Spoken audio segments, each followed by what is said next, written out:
Welcome back, everyone. So I had a whole plan. We had a whole panel.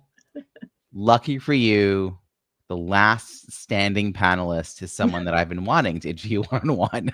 So we're with a few modifications. We're going to dive right in. All right, let me introduce this episode.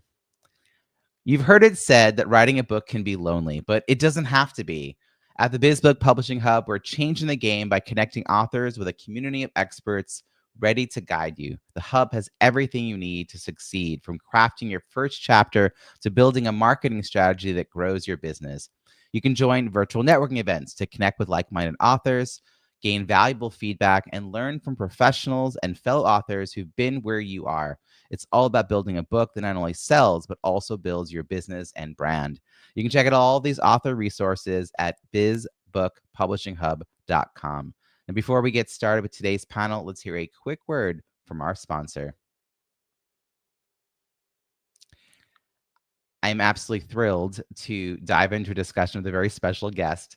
We'll be chatting about how to leverage a business book to grow your influence and impact. With me today, Kate Colbert, author of Think Like a Marketer, How a Shift in Mindset Can Change Everything for Your Business, is an acclaimed marketing expert who provides actionable insights showing how adopting a marketing mindset can transform any business by enhancing customer connections and driving profitable growth.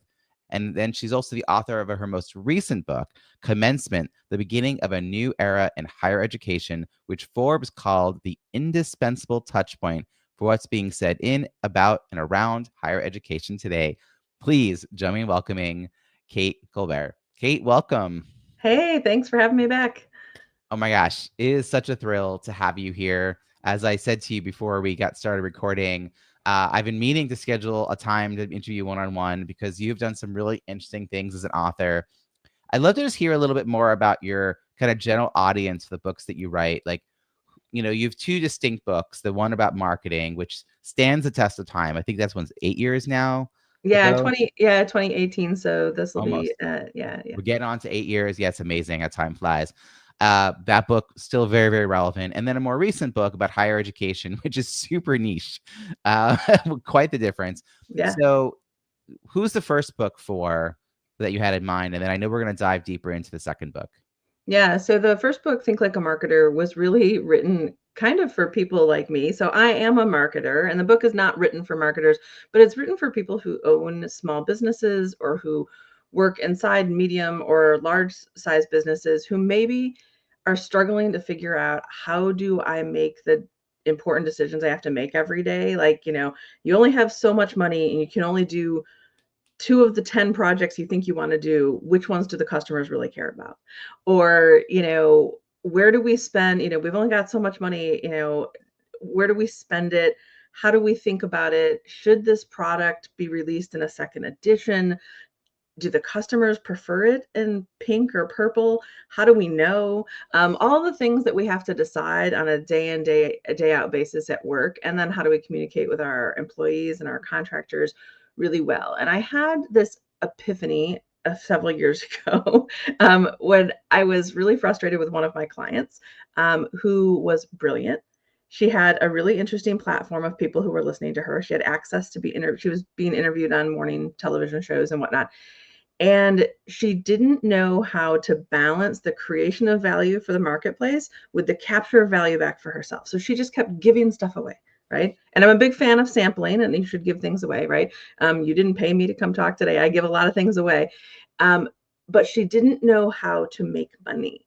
And I have always believed, as a business person, that that there's value in really understanding how to balance that creation of value and capture value. And I was frustrated with this client because I just knew she should be more successful. I thought her book should be selling more copies, all the things. And I caught myself saying out loud, if she would just think like a marketer, she could transform her career and her business. And then I thought, wait a minute, Kate, not everybody knows how to think like a marketer. Like, why should you expect people to know how to think like a marketer? Maybe you could teach them. And literally within like 45 minutes, I had sketched out the entire book for Think Like a Marketer. It has really, really, I think resonated with a lot of people in a lot of ways. And there have been audiences that I was surprised by. So I expected for people at the C level, as well as sort of director level and above kind of folks in various types of industries to really enjoy the book, and they have. But when I have events, I'm always really surprised by how many like truly solo practitioners are feeling alone in decision making and who know nothing about marketing, who are showing up. So people who are direct sales reps for MLM companies sometimes surprise me and show up to my events. I've had, rock stars who say, I don't know how to promote my band. Like, I just keep practicing and showing up for gigs, but like, I don't know how to build this brand. Plumbers, electricians. And so it's been really interesting. I didn't set out to write a book for everyone when I wrote Think Like a Marketer, but for the most part, because it's really accessible and conversational and has very actionable things you can try, I'm finding that anybody who picks it up usually takes away something useful. So that was that first one. I want to stick with this first one for a second because this is so interesting to talk to a person who's a marketer about a book that ultimately is for everyone. Yeah, But we also know that we should not create things for everyone because yeah, it therefore is for no one. So if I roll back the tape a little bit, you did have a specific audience in mind. It was not plumbers and rock stars, right. right? It just happens that you wrote this in a conversational, accessible way with really clear steps that made it accessible for other people to take note and to try the ideas for their own situation. I Yeah, think, when we first start creating content as entrepreneurs, we want it to be, I mean, my topic when I first got started was networking, which is for everybody. yeah, you yeah, know, and it's just it's a really hard thing to sell if it's for everybody. And I definitely went through the pains of that. I had to find the hook, and I've yeah. tried a few things over the years. And I think what you're also saying is like, just because you create something with one particular audience doesn't mean it won't be discovered by others. And that's what Right. sounds like happened here. Right. And it got discovered accidentally, right? So this is actually a really great sort of marketing tactic that I sort of found by accident, is that when you're having events or you're doing things around your book, you might have a certain audience in mind and you invite these, 100 people to come to your book signing or whatever else. Tell them all to bring a friend. And if they say, "Oh, well, I was gonna go out for drinks afterward with my buddy, he's not really probably the audience for your book." Great. Say, "Please bring him." That's how I keep meeting these people, right? It's when a business person brings a plumber with them, when somebody brings their rock star friend with them to the event, and then they start talking to me about the book and they start reading it, and they're just like, "Oh, I had no idea this was for me." The other thing too is I think you're absolutely right. It is difficult to try to write something that has a very broad audience. Um, what I think authors can do is that sometimes there are certain topics that you want to cover in your book or certain chapters um, that might be sort of that there's something for everyone. I sort of think of a book almost as like a restaurant menu, that like if you write a really interesting book, it should hang together really well from page one to page last and be able to be read that way in a way that's enjoyable. But can a book be really successful and maybe even more successful than it would have been otherwise if chapter 7 is so interesting that people talk about it on social media and people jump into that and read that first and then go back to the beginning, or that some people buy the book just for chapter 3. I know people who have bought my book for, there's a 1-page sidebar about multi-level marketing called Rise of the Citizen Sales Force, and I know that people have bought the book just for that 1 page. And interesting, I love that you're such an expert in networking. I have a section of the book in a chapter called Be Known and Be Seen. It's about networking. And there's a section called, I don't know, it's called something to the effect of, five, five clues that awful conference you attended was your own fault. And it's written in a really sort of snarky way, sort of blaming the reader for bad conferences because they weren't, strategic about how they networked. And I almost took it out of the book because I thought it's too snarky, it's too cutting, it's too, bar none, it is probably the most popular thing that people bring up to me about my book. They're just like, "Oh my God, that thing about conferences, like I felt so seen." And so it was where I like really sort of like ripped off like sort of all of the filters and just gave it to people straight in that section of the book. And people really love that. You know, it's interesting because there's a way in which we think we have to say something in a certain way, couch it, like our voice has to be modulated in our even in our writing. Yeah. But you know, sometimes to be a contrarian or just flat out like, you know, tell it like it is, like this is what's happening.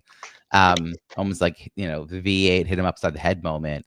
Yeah. That can make people feel more seen than the platitudes that they've already heard Yeah. and really weren't effective. Like if the platitudes worked, then they wouldn't need the book. They wouldn't need the reminding. They would be all Right. set. And that's just not the case. So Yep. I I agree. also love the idea of writing in our own voice. Like Yes. I was really a hesitant writer, like writing. I still don't really identify as a writer, even though I've done multiple books and I'm working on a fourth. Um, it's just not my first medium. I've gotten way more comfortable though, and partly it's because I've given myself permission to write the way I speak. And I think when I was approaching my first book, the only writing I had done of any length had been for school papers. Yeah. And academic writing is just so stilted and dry and like It's I horrific. mean, literally every paragraph was being annotated in some way. Like I had to be like, Yeah. I have to say where I got this idea from. It's no what there's no ideas from my own head. Well, You know? that's actually a story you probably don't know about my most recent book, Commencement, which was written for the higher education industry. And it's a book about the future of higher education. It's a book based on the insights of 125 college and university presidents, whom my co-author, Joe Salustio, and I interviewed.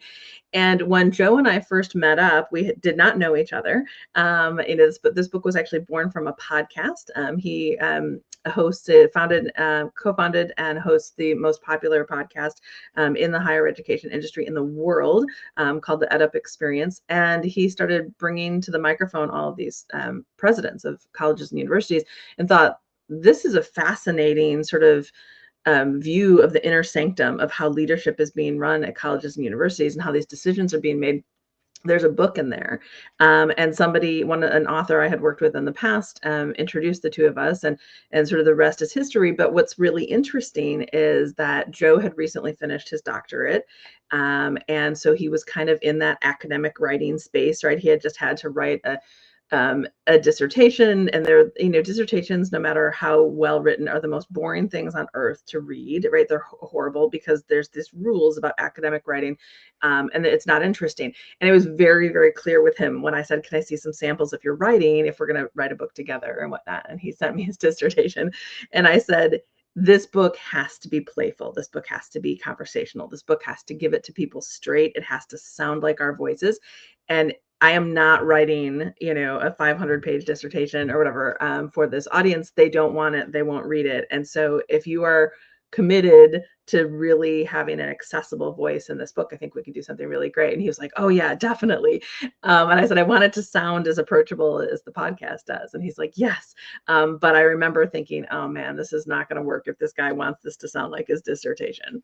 I'm so glad he found you because the information he had, right, all those Yeah. interviews, all that research he'd gathered needed to be communicated. This is a Malcolm Gladwell point in a lot of ways. Yeah. Like, like he will scour all these books and studies and find really interesting tidbits and then write it in a way that makes it memorable, that we Yeah. want to read it. It's not his original work, right? Like you were Yeah. able to take everything that he'd been gathering and turn it Yeah. into something that people wanted to check out. And Yeah. it became like a word of mouth success, which it was, I think the niche part of it is why some of this worked. And this is Yeah. again going back to write for a specific audience. You Yeah. already had that clearly defined for the second book. Yeah. So And the niches have to be big enough though, Robbie. Like, right. So like, I do believe that the riches are in the niches, but I think that you have to have access to it, one, right? So I know mhm. that you're constantly talking about like, how do you create a pipeline, to sort of drive sales of the book and drive other business. And so you have to have access to that niche. And then it also has to be big enough. And so in the United States, at the time of the writing of the book, that we've had a lot of colleges and universities closed since then, but there were about 4,000 colleges and universities, right? And so when you start adding up all of the people who serve on staff, faculty, administration, board, et cetera, of these organizations, we had a massive audience to serve when we said this book is not for everyone, but this book is for everyone who works in, around or on behalf of higher education. And then suddenly we had the perfect sized audience. Yeah, I've told people before that if you really want to work with astronauts, but you don't know anyone who's in that space, literally, you don't do that. Like, you don't aim for the stars when you don't have those people in your orbit. But instead, like, be grounded and look around at who is in your space and who do you have access to.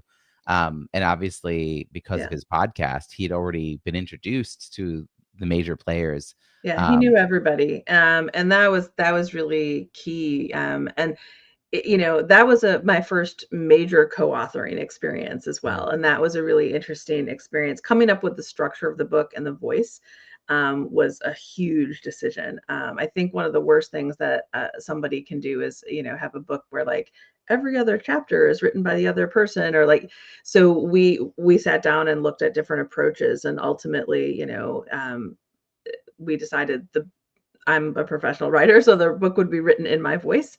So the I and me in the book is me, Kate Colbert, and that Joe wrote sidebars for all the chapters, and then our other collaborator, Elvin Freitas, who was the founder of the podcast, also wrote these really cool, like actionable, like tip lists throughout the book, and it was just so perfect. You can literally just hear our voices sort of bouncing off of each other throughout the book. So by getting that structure right matters. And I do want to say, when you're talking about sort of the niche, is I think if you're going to write a book for a specific niche, and that niche is not 100% your entire world, right? So like maybe you're a sales professional, but you're the mom of a kid with autism and you want to write a book about autism.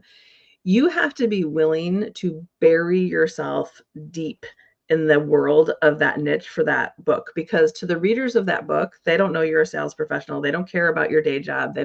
You have to be willing to really, really, really go all in on the topic of your book for at least a few years so that you can market it really well. And that was a really interesting moment for me, because I serve multiple industries, mostly higher education and healthcare. But I decided while writing commencement that I would be willing to spend 100% of my energies on higher education for the rest of my career, if they would have me, and that's, so every now and then I meet people who are like, oh, I didn't know that you also do. And they start rattling off the other companies I own and whatnot, because they think of me just as this higher education expert. And that has its blessings and its curse. But for the success of commencement, it was critical that every single thing I was talking about on LinkedIn, every time I did a media interview, that it was about the future of higher education. The piece that I think I've seen happen is that people that I've met who have like a passion to write about a specific topic, but not a business behind it. Mm-hmm. And the example you just made about the mom with an autistic kid, or someone will come to me even and say, like, I have this children's book I've been wanting to write for 13 years. And I'm like, okay, like, do you have a plan for distribution? Like, right. Like, do you have any other activities to go with it? Do you have connections to like early childhood development, preschools? Like, and they're like, no, I just really want to do this book. I'm like, there's probably better ways to spend your $20,000. Like, right. You know what I mean? Like, right. Well, and it's one of the only things I think that, so I'm not a huge fan of sort of like the big five traditional sort of book publishing companies for a variety of reasons, not the least of which is that I own a small publishing company that competes with them. But it's all right. I've gotten a lot of clients who published their first few books with Random House and Wiley, and then came to us. But what's interesting about it, and one of the things I think that they had right, but they used different language sort of back in the day than we use now, is that when people used to pitch a book idea to big publishers, hoping the publisher would bear the cost of printing the book and all the things, the editing and whatnot, publishing companies would say, tell me about your platform. Mm-hmm. And they wanted to know, what's your schedule of speaking gigs for the next year? Where are you going to be? How many odd people in each audience? How often are you interviewed on the media? Do you have people following your blog? Right. So even before there was social media, people wanted to know what your sort of followership looked like, but we use different words for that. And now it's shifted a little bit, but it's as important as ever to be able to say, yes, I have an email list that's this big, that I have access to people who are willing to listen to my message, and therefore I can sell a lot of copies of this book. And it was my experience with commencement is that you don't have to know, tens of thousands of people who work in higher education to write a successful book about higher education, but you need to know the people at the top. And as luck would have it, we knew all the presidents because we interviewed them for our book. And so that was one of the things that was really helpful with commencement, is that we were able to, one, say to all the people who were quoted in the book and interviewed for the book, hey, this is your book too, and get them excited about the launch of the book. We spent a lot of money sending copies of the book to those interviewees. So every single person who was interviewed for the book, even if they weren't quoted in the book, received an autographed copy. And by the way, my co-author and I do not even live in the same state. So we were shipping back and forth hundreds of book plates that, like, he would sign them and they'd come back to me and I would sign them. We'd stick them in the books. And we annotated every single book. So let's say that you were interviewed for the book and we quoted you 6 times in the book. We went through with tape flags and we tape flagged every mention of you or your institution in the book. Wow. Then we autographed it, wrote inscriptions, and mailed them to you. So my house was like a little workshop warehouse of autographing books for several weeks. And we sent out a couple hundred. And then, of course, we sent copies to all of the major higher education reporters in the United States. We sent them copies of the book. And by the way, that was brilliant, not just because it got a lot of reporters to write about us and to invite us onto their shows and whatnot. The opening line of probably my favorite piece of PR that came out of the book, there was a feature article written in Forbes about our book. So not just a mention, an entire article about our book written in Forbes. And the opening line of that article was, when I received my copy of Commencement in the mail, I thought an angry reader had sent me a brick. Because it's a really heavy book. It's over 500 pages long, right? So guess what, Robbie? Guess what the opening line is to my keynote speech about the future of higher education? It's, when Forbes higher education reporter Derek Newton received his copy of Commencement in the mail, he thought an angry reader had sent him a brick. It's a large book because, right? And that's the opening to the keynote. And so, but yes, was it painful to spend all of the money sending out all of those books? Did it take a ton of time? Yes. And what we found is, if you know 200 or 300 or 400 of the right people, you have access to tens of thousands of people. And, one phone call of, we'd like to launch our book at your conference that has 5,000 people attending. And would you like to buy 750 copies of the book? And by the way, if we do a book signing, this was probably one of the most critical things I've ever did in the launch of this book. If we have any leftover books at the end of the conference, will you buy them? So I've made the mistake of having leftover books at big events, and then books are heavy and expensive to ship back, and you can lose money bringing them back, right? Or feel disgusted when you have to put them in a dumpster. So asking one of the ed tech companies that hosted us at the launch of the book, if we have books left over at the end of the conference, would you buy them for your staff and ship them back to your corporate headquarters and keep them? And they're like, yeah, we could do that. We made a lot of money. We made a lot of money. You saved a lot of money also from not, like you said, wasting all of that. Yeah, that could have been a disaster. Here's a question I have about how this fits into a business model, because you are a person who knows a lot and does a lot of things in the world. And I can kind of see how you could help out people in higher ed. But I'm also thinking, like, it's a big decision to say, oh yeah, I want to go all in on this one industry. How creative were you at the very beginning of this process about what those possible, what were the gigs that you could be hired for in the future, or did things come up for you later? Again, going back to the example about the mom who has an autistic kid, maybe she has a blog, maybe she's really active in a community, right, or in a club or a membership, and so yes, she knows all the right people. But has she figured out a way to monetize the fact that she knows all these things, right? Like, knowing how to do something and like you said earlier, you know, there's a way in which we give a lot away, but we don't know how to take it back. Right. What were you clear you could offer once this book was out, and like speaking, for instance, and what surprised you? Like, what was oh, I didn't know I get hired to do that. Yeah, so that's really interesting. So I had been consulting to the higher education industry for a long time. So I didn't have to sort of create offerings for the book. So I'd been doing a lot of market research. So elite sort of Ivy Plus universities have been hiring me for the last decade or so to do all of their focus groups and coming and doing their campus visits and the secret shopping, the tours, and all that kind of stuff to help them with their enrollment marketing. And so I knew that I would be able to sell a lot more of that and that kind of consulting, public relations consulting, crisis communications consulting for higher ed, teaching them how to talk to the media when all hell breaks loose, that kind of stuff. What I didn't realize would happen was how many people would pick up the phone and say, "Can you coach the leadership team at our university?" And so that has been a little bit of a dream for me and has been really wonderful. So when the book came out and people started, saying to one another in higher education, "Oh my gosh, do you know Kate Colbert and Joe Salustio? They wrote this book, blah, blah, blah." Word started to spread. And then I started getting phone calls from university presidents who were not involved in our book project, who were saying, "We're having some challenges." And they, without me asking them to, we had one president who called me, and it was just this like aha moment. It was like the sky opened and angels started to sing or something, where it was this woman who I had never met, who ran a university, connected my two worlds, my higher education expertise and my marketing expertise, called me and said, "We have an interim chief marketing officer who I think has what it takes to be our permanent chief marketing officer.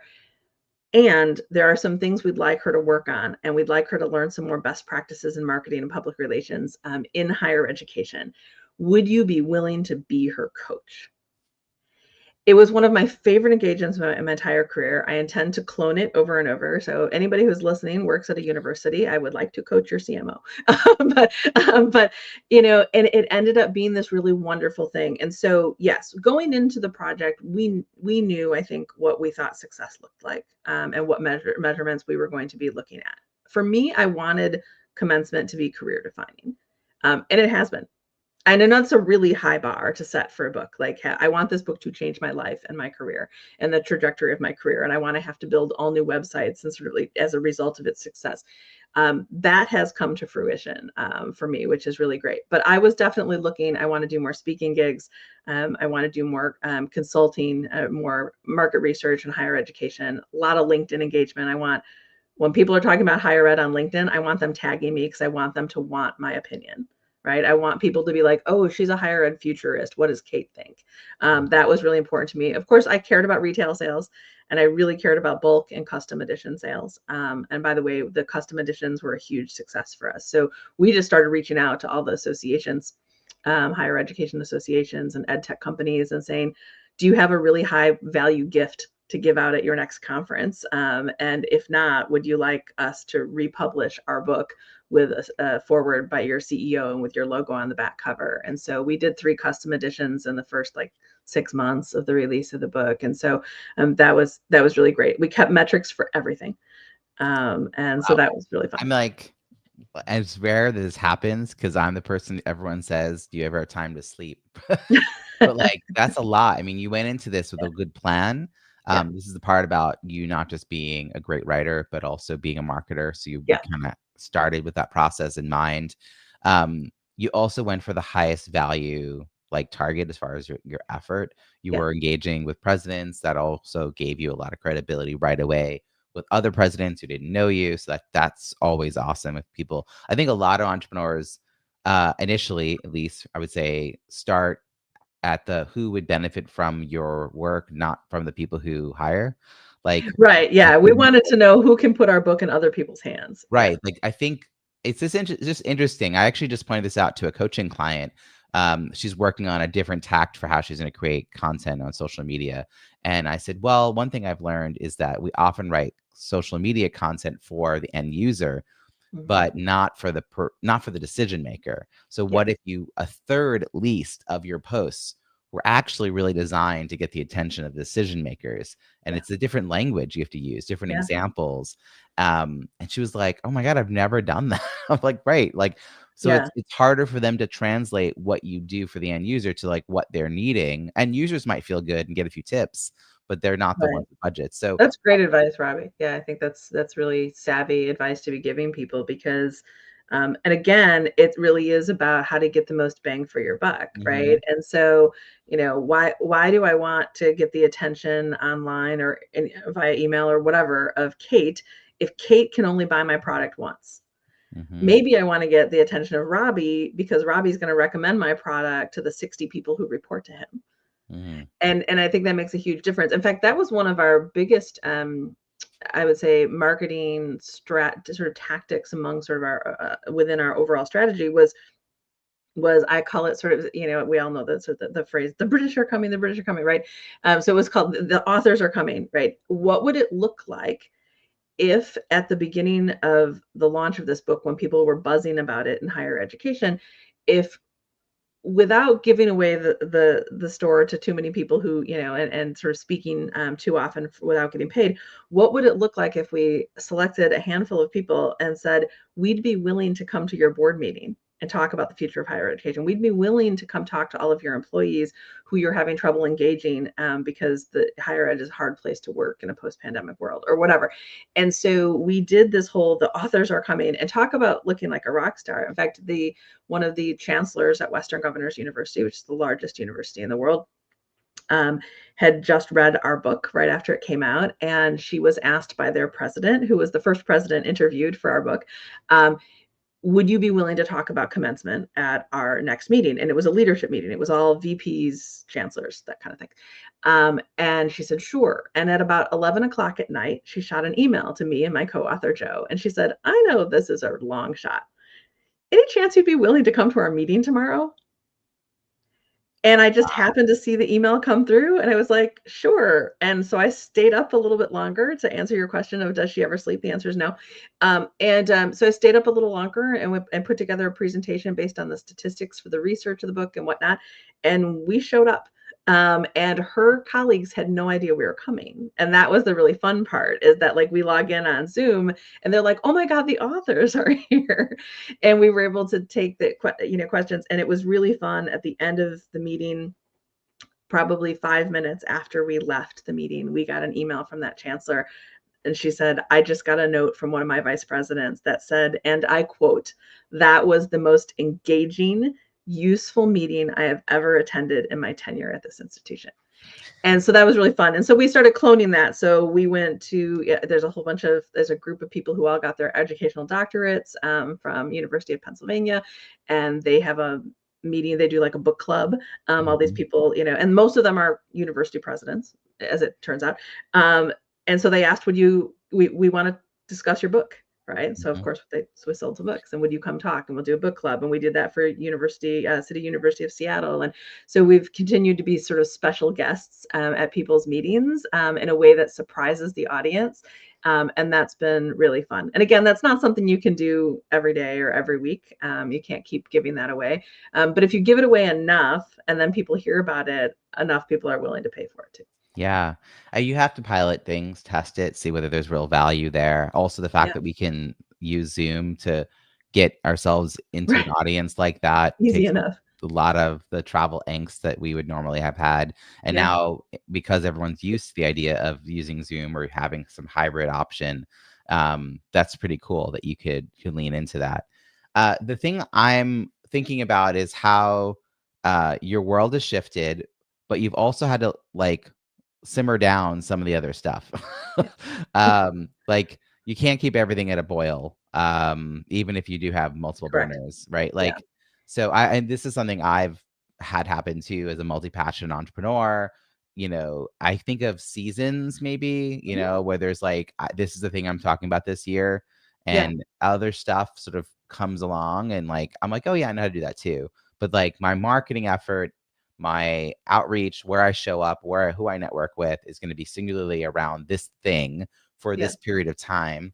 what have you let go of, or you're trying to let go of? It's kind of hard to let go of, because like some things you're like, I don't want to do that anymore. Glad to pass that along. But is there anything that now that you have all this new stuff, and I know you've got a busy home life as well. Yeah. So it's like, Yeah. is there anything that you're like, oh, I wish I still had time to do all that? Yeah. So I had to, so an interesting thing happened, and this is interesting when I think about, I've never made this connection until just this moment. So you and I first met face to face, actually maybe the first time we ever even sort of even heard of each other, at a National Speakers Association conference many moons ago.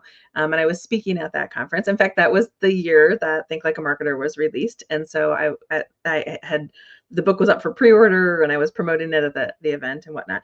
And one of my favorite speakers, who has become a friend, and who I've hired, Rory Vaden, who wrote the best-selling book Take the Stairs, and is really sort of well known in the personal branding space.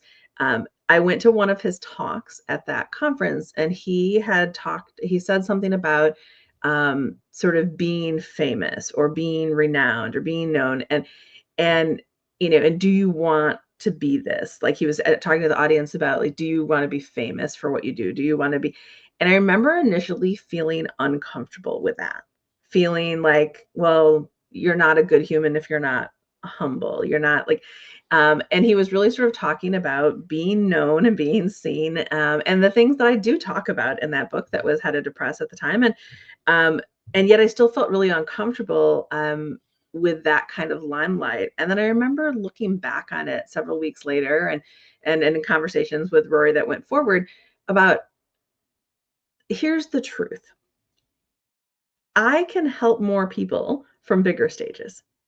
So I shouldn't have to feel guilty about being invited to those stages. I remember when I was invited, I think it may have been when the Forbes article came out. It was either that or when we got invited to speak at South by Southwest, but it was something that I was really proud of that happened. And I sent a text message to some family members to tell them, so you can brag to your family, right? Like, oh my gosh, like, you won't believe this thing happened. And one of my family members wrote back thinking she was being really funny and said, don't go getting a big head about it. Haha. And I was really hurt by that. And I gave it some thought, and then I realized exactly what I just said. I'm not going to feel guilty for being good at what I'm good at, and I'm not going to feel guilty about doing the hard work I do to promote that, because I still wake up in the morning asking myself, how can I be of service to other people? And I can serve more people from bigger stages. And so it's not about me, it's not about ego, it's about my ability to do more of what I want to do, and to help more people. And so yes, I did have to let a lot of things go. So I don't know that I expected commencement to be as successful as it has been. The media relations was overwhelming. So we had a publicist, we'd hired Smith Publicity, and they were fantastic. But those first 6 months, it was, we were on NPR twice. It was, ABC, NBC, CBS. It was, television. I hate being on television, but it was the right thing to support the book. And we were constantly, write another article for CEO World, write an article for Harvard Business Review. It was all day, every day, reporters, producers, directors, everybody wanted to talk to us. And it was exhausting. It was absolutely exhausting. And I would not change it for the world, because now, 2.5 years after that book has come out, you go to the website for the book and you see all the logos, Chronicle of Higher Education, NPR, Forbes, Tons of whatever. credibility. And that credibility never goes away. And Right. so you can use that and leverage that, and that success becomes assets. And again, it then allows you to do more. But I had to let a lot of things go. And what I let go really specifically was, I was spending a lot of time before the success of this book editing books for other people. I would sometimes do, 8, 9, 10 books a year for other authors, editing their books. Now I do 3 or 4, and I focus more of my time on my own writing. I also was doing a lot more sort of medium-sized marketing projects, helping other people promote their products and services.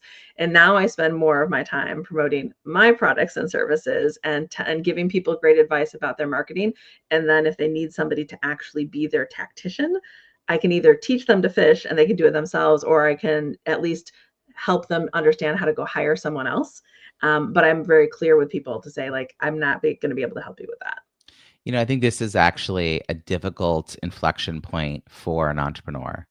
Yeah. Because at some point, before all this, you were doing all the things. You didn't have to make Yeah. these hard choices. If you, as long as you enjoyed it, you were happy to do it.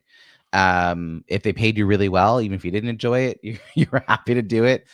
But then you're like, no, I have to really focus. I can't be the cobbler whose kids have no shoes. Like, I have to focus on my own stuff.